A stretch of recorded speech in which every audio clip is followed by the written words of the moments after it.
Alors, si vous regardez les thèmes astrologiques, le Christ est né en -7, au moment d'une opposition Uranus-Pluton.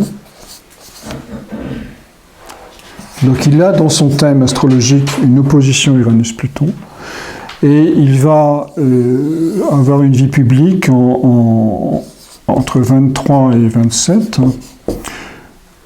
au moment d'une opposition Uranus-Neptune.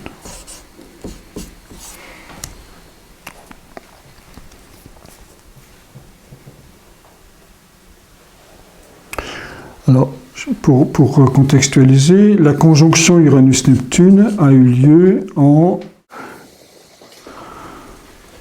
-60, début de l'Empire romain. Je vous disais tout à l'heure que les cycles Uranus-Neptune parlent de l'Europe.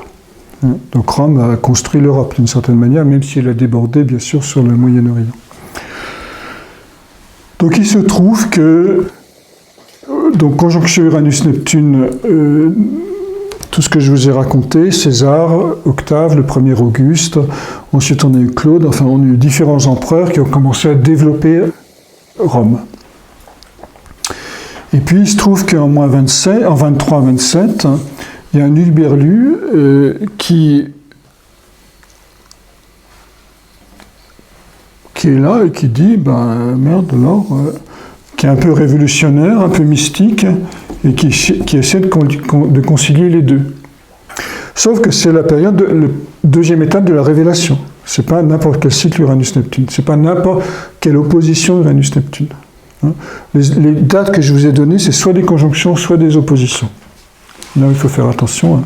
Vous vous souvenez, si on divise 3600, le grand cycle Uranus-Neptune, par 6, on a 10 étapes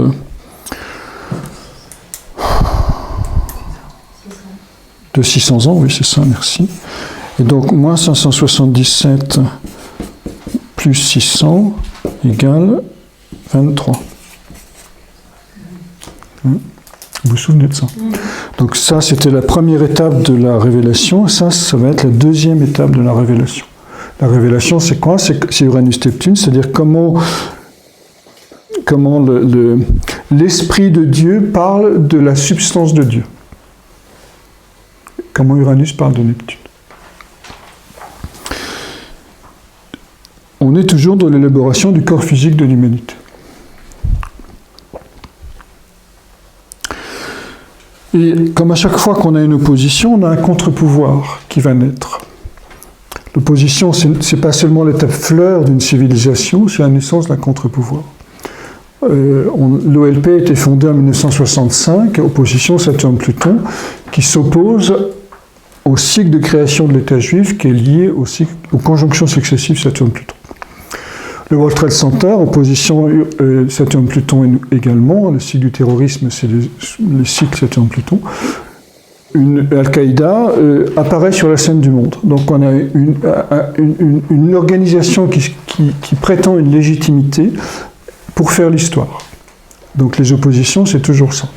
Donc là, on a une nouvelle organisation qui va naître pour faire l'histoire, ça s'appelle le christianisme. Opposition Uranus-Neptune, parce qu'elle fait partie du cycle de révélation, encore une fois. Et si vous regardez bien, c'est elle qui va renverser l'Empire romain. C'est elle qui va renverser l'Empire romain quand, en 330, au moment de la conversion de Constantin, on a une situation astrologique dont je vous parlerai tout à l'heure. Constantin va se convertir. Alors il y a toute l'histoire de la fausse donation de Constantin, mais qui a quand même fonctionné, c'est-à-dire que c'est un papier, en gros, qui dit tous les biens de l'Empire romain reviendront au clergé.